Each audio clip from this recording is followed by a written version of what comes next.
Chairman solar association हसनात खान साहब भी हमारे साथ मौजूद हैं। बहुत शुक्रिया हसनात साहब हमें ज्वाइन करने के लिए। हसनात साहब, अब जाहिर है बात तो होती है सोलराइजेशन की, लेकिन जो इस वक्त हम देख रहे हैं कुछ खबरें सामने आई कि 10 से 18% तक जो जीएसटी है वो बढ़ सकता है सोलर पैनल्स पर। अब जरा बताइएगा इस वक्त पर किस हद तक हम कहें, क्योंकि लोग तो इस तरफ जा रहे थे सोलराइजेशन की तरफ, ये तो फिर एक रुकावट पैदा करने वाली बात है। जी अस्सलाम वालेकुम, बहुत शुक्रिया आपका। सर बिल्कुल आप ठीक कह रहे हैं कि रुकावट तो बन रही है, और इस तरह रुकावट बन रही है कि अब एक तरफ तो हम ये कोशिश कर रहे हैं कि सोलराइजेशन को प्रमोट किया जाए। एक तो ये भी बड़ा मसला है कि हमेशा जब भी बजट बजट आता है वो अनफॉर्चुनेटली जून में आता है, और सख्त गर्मी एक तरफ आप बिजली के जो अपने वो हैं यूनिट्स हैं वो इंक्रीज कर रहे हैं। आपने देखा है पिछले हफ्ते 1.5 से पौने 2 रुपया जो है यूनिट पर यूनिट है वो कॉस्ट बढ़ गई है, और साथ में आप टैक्स लगा देते हैं तो 10% टैक्स से हम बल्कि from PSA point of view ये बता रहे हैं कि 10% टैक्स भी नहीं होना चाहिए, उसको 0 पे लेकर जाएं। लेकिन ये 10 से जब 18 पे लेके जाते हैं तो जिस आप सोचें कि जो 10% अवाम ने अगर लगाना था सोलर, अगर वो सोलर नहीं लगाएगी तो वो अगर इनकी बिजली इस्तेमाल करेगी तो उसका मतलब है उसने इम्पोर्ट ऑफ फ्यूल जो है वो इनका इंक्रीज होगा। तो अगर समझते हैं कि शायद इनके 20-25 अरब रुपया ये थोड़ा सा कुछ कमा लेंगे यहाँ से, अगर एसबीआर इकट्ठा कर लेगा, लेकिन नुकसान है, अब वो लॉन्ग टर्म नुकसान है। आगे आप फ्यूचर में देखें कि ईवी पॉलिसी आ रही है, बैटरी पॉलिसी आ रही है। हम बल्कि काफी दफा गवर्नमेंट मिनिस्ट्री को ये बता चुके हैं, या हम कोशिश करने की कोशिश कर रहे हैं कि जो आपका यूनिट रेट है डे टाइम पे उसको कम किया जाए, जो सुपर पीक कार्स बनाए जाएं, 2-3 टाइम ऑफ यूज जो पीक्स होते हैं उनको चेंज किया जाए, ताकि लोग डिमांड इंक्रीज करें। इनको डिमांड इंक्रीज करनी चाहिए, ना कि सोलर को डिग्रेड करना चाहिए।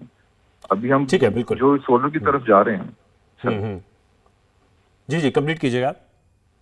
तो सर जो हम सोलर की तरफ जा रहे हैं तो उसमें बैटरी जो असेंबली लाइन पॉलिसी आई है पाकिस्तान में, जो गवर्नमेंट दे रही है, उसका लोग इस्तेमाल करने लगे हैं, और वो गवर्नमेंट के हक में जा रही है। आप गवर्नमेंट को इशू है कि जो नाइट टाइम का जो आपका लोड है मतलब वो असना इशू साहब, आता है कि आसान अल्फाज में लोग ये भी कोशिश कर रहे हैं कि अब ऑफ ग्रिड ही रहा जाए, ऑन ग्रिड ना आया जाए इसी वजह से।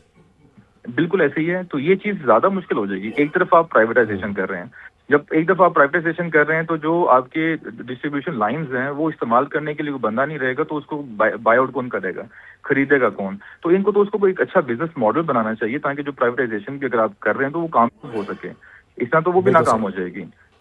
सही है, सही है। इसमें फैसिलिटेट करने की जरूरत भी है, और जाहिर है अगर टैक्स बढ़ जाएगा तो फिर एक हम अलग ही हाइक देखेंगे सोलराइजेशन में भी। हसनान साहब हमारे साथ मौजूद है। डॉक्टर अली सलमान साहब, मैं आपकी जानिब दोबारा आऊंगा। अब जाहिर है इस वक्त जो अगर हम ओवरऑल देखें सिचुएशन को, तो वफाकी हुकूमत और जो सूबे हैं वो एक फिस्कल स्पेस बढ़ाने पर इस वक्त हम देखने के तैयार हो चुके हैं। आज एनएससी का जो इजलास है वो भी हुआ। चारों सूबे वफाक को 1200 अरब के फंड फराम करेंगे, जिसके बाद जो एनएफसी फार्मूले पर नजरसानी का प्लान है वो तो हम यही कहेंगे कि रोक दिया गया है। तो क्या ये सस्टेनेबल सॉल्यूशन है, या मुस्तकबिल में हम फिर देखेंगे कि दोबारा एनएफसी फार्मूले की तरफ हमें नजरसानी करना ही पड़ेगी, क्योंकि वफाक के पास जो फिस्कल स्पेस का इशू है वो एक बहुत बड़ा और सीरियस इशू है। जी देखें, इसमें जो जहाँ तक मेरी मालूमात का ताल्लुक है, ये जो ट्रांसफ़र की बात हो रही है, सूबों ने जो ट्रांसफ़र करने का प्रॉमिस कर लिया 1200 अरब रुपए, ये एक वन टाइम ट्रांजैक्शन है।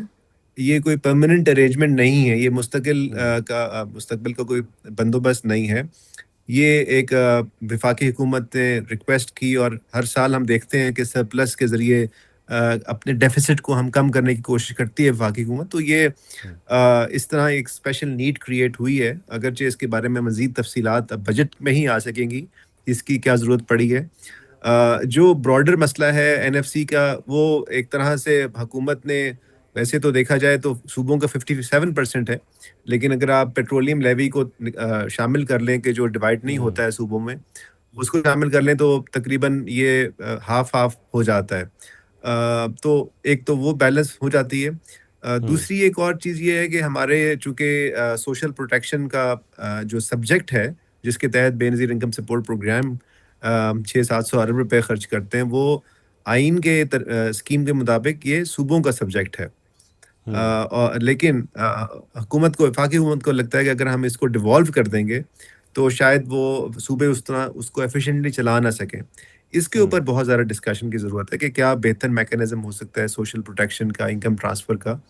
इसी तरह जो सब्सिडीज़ हैं, जो हम पावर सेक्टर के लिए दे रहे हैं, वो भी ज़ाहिर है वफाकी हुकूमत देती है। तो क्या उसका कोई और तरीका हो सकता है ताकि ये जो बोझ है वो कम हो।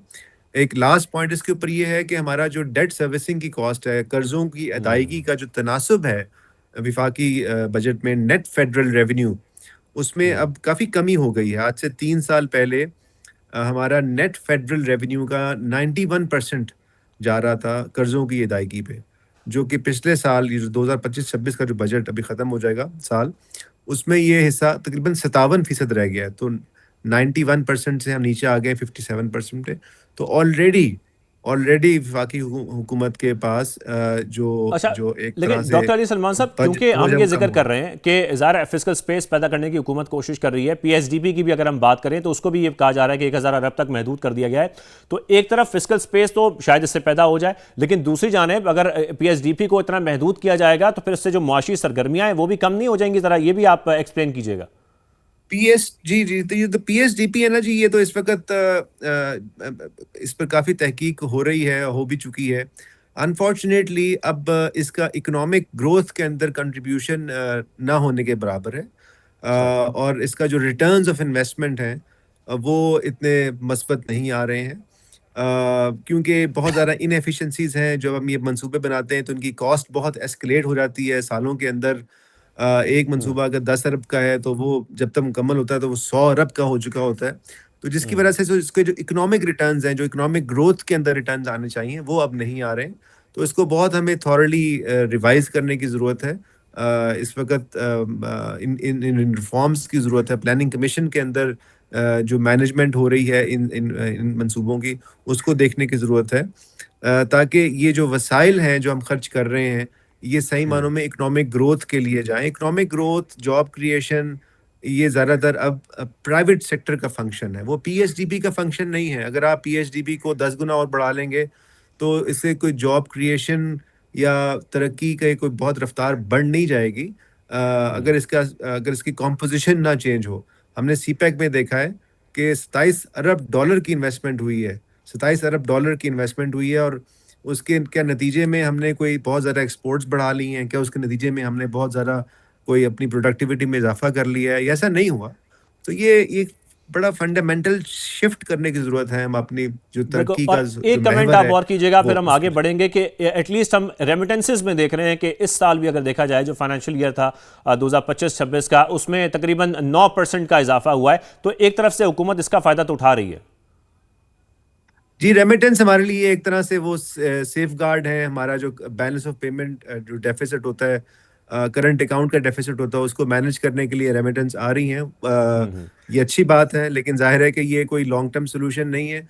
दूसरा, अब कुछ ऐसी बातें भी सामने आ रही हैं, क्योंकि हमारी जैसे आईटी सेक्टर की एक्सपोर्ट्स हैं, वो अब इनफॉर्मल तरीके से पाकिस्तान में रेमिटेंस के ज़रिए भी आ रही हैं वापस।